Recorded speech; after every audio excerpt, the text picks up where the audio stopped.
हमने 6 अटेम्प्ट दिए हैं सर, 6 अटेम्प्ट दिए हैं। हमारे यहाँ यूपी में यूपीएसआई की मेरिट 94% जाती है, 94%, और हम 90% लाकर फेल हो गए। 30, 40, 50% लाने वाला एसआई बना है। जो लोग कहते हैं कि 50% जनरल की सीट है, जनरल की, वो जनरल की सीट नहीं है। फॉर योर काइंड इन्फॉर्मेशन, वो अनरिजर्व सीट है जिसमें SC, ST, OBC सभी आ सकते हैं, इंक्लूडिंग जनरल। तो हम कहाँ हैं? हम अपने ही देश पे आप हमको दोयम दर्जे का नागरिक बना के रखे हो। तो हमारी मुख्य मांगे बेसिकली है कि हर जगह पे सुधार होना चाहिए, हर व्यक्ति को भारत में डेवलपमेंट करने का मौका मिलना चाहिए, वो अपनी ग्रोथ कर सके। इसके लिए हमारी मांगे हैं कि रिजर्वेशन में भी सुधार हो और उन हर फैक्टर्स में सुधार हो जहां पे कहीं ना कहीं सवर्ण पीछे जा रहा है। और आज उसी मांग के लिए हम अपनी बात को मुखर रखने के लिए यहाँ पे जंतर मंतर पर इकट्ठा हुए हैं।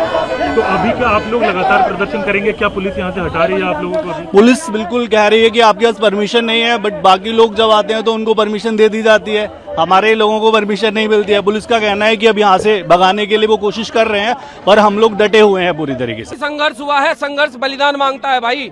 इन लोगों के लिए, इस पुलिस प्रशासन के लिए, इस देश की सरकार के लिए, वो कॉकरोच वाले, वो देश के गद्दार लोग, वो जो पुलिस वालों को मारते थे, जो राम जी को गाली देते थे, जो आरक्षण की भीख पे जी रहे हैं, जो लोग योग्य हैं, जो 560 नंबर लाते हैं, जो देश में सीमा पर सेना में भी लड़ते हैं, जो इस देश की अर्थशास्त्र संभालते हैं, आर्थिक स्थिति संभालते हैं, वो वैश्य समाज है। जो इस देश की सुरक्षा संभालता है, वो क्षत्रिय समाज है। जो इस देश का ज्ञान और शिक्षा संभालता है, वो इस देश का ब्राह्मण समाज है। हमने इस देश को अपने खून से सींचा है, लेकिन आज इस समय की सरकार ने बता दिया कि इनके हृदय में हमारे लिए कोई जगह नहीं है। हम कितने भी काबिल हो जाएं, कितने योग्य हो जाएं, ये हमें उठा के पीछे फेंक देंगे। और यदि हम अपने हक के लिए आवाज उठाएंगे, हम ये नहीं कह रहे कि आरक्षण खत्म हो जाए, हम ये कहते हैं कि आरक्षण उसे मिले जिसे जरूरत है। आप सभी गरीबों के लिए आरक्षण करो, चाहे वो किसी भी जाति में हो, आप दीजिए। लेकिन आरक्षण की एक व्यवस्था यह भी देख लीजिए कि इस आरक्षण से आए हुए डॉक्टर, इस आरक्षण से आए हुए इंजीनियर, इस आरक्षण से आए हुए IPS, इस आरक्षण से आए हुए जितने भी टेक्निकल लोग हैं, उनकी योग्यता कितनी है, उनका प्रैक्टिकल ज्ञान कितना है, इनके बनाए हुए पुल कितने दिन चलेंगे, आरक्षण से बने हुए आरक्षण के डॉक्टर जब इलाज करेंगे, उनका इलाज कितना सफल होगा। 40% वाला ही तो करेगा, हमारा बच्चा नहीं होता है। आप ये बहुत सोचने वाली बात है। आप एक घोड़े के पास में जो आप एक रेस के घोड़े के पिछले पैर काटने की कोशिश कर रहे हैं, उसके चारों पैर काटने की कोशिश कर रहे हैं। आप घोड़े को गधा बनाने की कोशिश कर रहे हैं। हमने 6 अटेम्प्ट दिए हैं सर, 6 अटेम्प्ट दिए हैं। हमारे यहाँ यूपी में यूपीएसआई की मेरिट 94% जाती है, 94%, और हम 90% लाकर फेल हो गए। और 30, 40, 50% लाने वाला एसआई बना है। सर एक मिनट ध्यान दीजिएगा हमारी बात पे।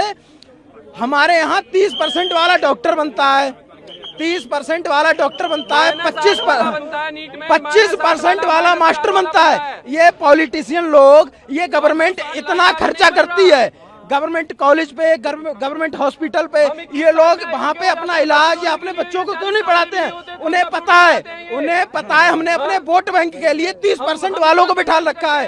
वो नहीं कराएंगे वहाँ एडमिशन, वो नहीं कराएंगे वहाँ पे इलाज।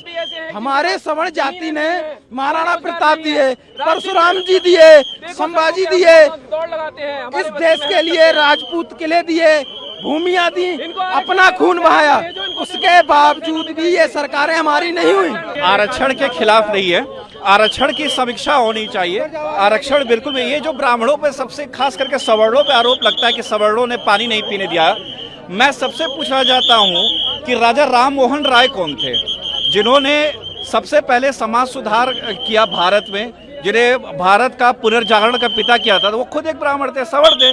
बाल गंगाधर तिलक कौन थे? अंबेडकर को अंबेडकर का सरनेम देने वाला एक ब्राह्मण था, जो उनके गुरु थे। हम आरक्षण के खिलाफ नहीं है, लेकिन जो आरक्षण में जो जातियां गलत तरीके से घुस चुकी हैं, वो उनको पहले एक्सक्लूड करने की जरूरत है। उनका ऑडिट करने का जरूरी है। उनका ऑडिट करने का जरूरी है। और जहां तक बात है ईडब्ल्यूएस रिजर्वेशन का, ईडब्ल्यूएस रिजर्वेशन से कोई फायदा नहीं है सवर्णों को, ना अटेम्प्ट में छूट है, ना एज कोई रिलैक्सेशन है।